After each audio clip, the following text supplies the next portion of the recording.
Crazy Climber 2000 was released in Japan only in the year 2000 for the PS1, and this is a full-on remake of a classic game that was released in the arcades back in 1980, with the game also being released on home consoles at that time, later in the likes of 1981 and 82, on various consoles likes of Atari and all those type of home computers. So if you do remember the classic game, this here is and plays very similar, as the idea of the game is to climb buildings while avoiding obstacles to get to the top of the levels. Even with access to this remake, you do also have access to the original arcade game, the old school 2D style game as well, so you can play both the original and the remake if you want to. So the gameplay can be quite difficult to master, as you have to climb without falling, but you also have a load of different obstacles and hurdles to overcome, as in order to climb you have to adjust to different patterns of items falling from above and even the likes of windows closing on top of you as you're trying to climb. So if a window fully closes and you're still within the window ledge of the window that's closed, you will instantly lose a life and you'll fall. So you need to keep moving or try to adjust your position to avoid a window fully closing. So what you can do is, if a window is closing, you can adjust the button movements to have one hand up to another window ledge of a window that isn't closing, so that way then you can at least stay active within the game. But you can't really stay in the same place for too long, because if you hang on the same spot, eventually you'll lose your grip and you'll fall anyway. Like, it is a fun game for what it's trying to do. Like, the idea behind the game is quite simple, even going back to the original game that was released in the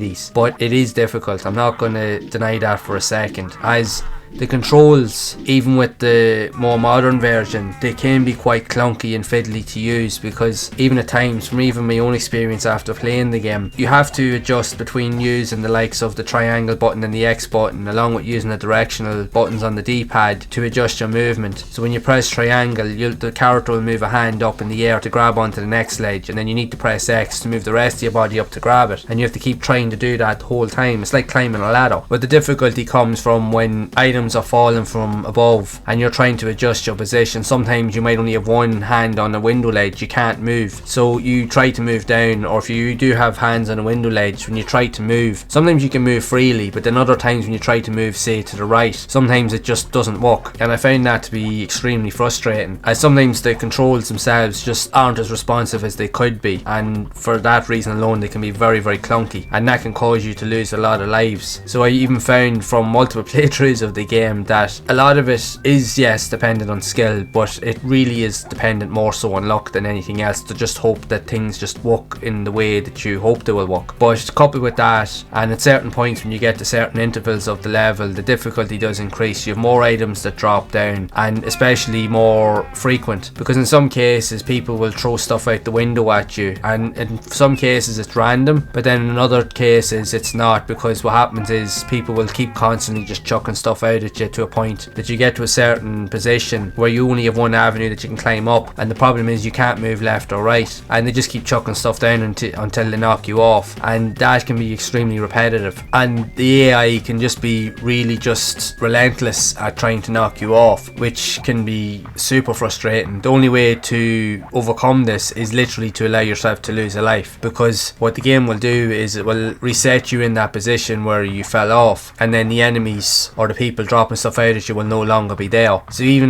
towards the end of the first level, when you've gotten to near the top of the building that you're trying to climb, there will be a gigantic ape, almost like Godzilla, in one of the scenes behind the building itself. He'd be inside, but he'd be reaching out trying to grab you, and at times, no matter how much you try to climb, he can literally grab you from anywhere and you're instantly dead. So again, the only way to get rid of him is literally to die and lose a life, and then he disappears, and then you can keep climbing all the way. And it's kind of a case where it is rinse and repeat that way in order to get past a certain point, because if the gorilla doesn't get you, there's enemies throwing stuff at you, or there's birds literally plopping stuff on you, and it just becomes relentless to a point. The only only way to deal with it is to lose a life so that you can free up space so that you can start moving around until you get to the top. So it can get very, very frustrating. Like, the idea of the game is fun, and it is fun for a little while, but you'll find yourself quickly getting frustrated. You'll find with each level you have to play through multiple times to get to the top of the level, but you'll even find, even in your first couple of playthroughs, that eventually when you do finish the first level, you'll find that by the time you've gotten to the second level, all your lives will have been used up, and you'll pretty much have to continue, or you'll have lost all of your lives in total, and you pretty much can't go any further. So that in itself can also lead to the frustration, because each level, even though the visuals are different on each of the stages, and again you have different obstacles to overcome, but each idea of each level is exactly the same. It's just to climb to the top. So for most people, if you're looking for something for that is fun for a quick short burst, it is worth a look. If you're looking for something that is a bit more variety, you may be better to look elsewhere, as it does have some funny ideas and some cool aesthetics to it, but it can get very, very frustrating, and mainly due to the difficulty of the AI when they're being relentless trying to drop you off the building, but more so the controls. The controls are probably the worst part of this game, and that's where it leads to being very frustrating, to a point that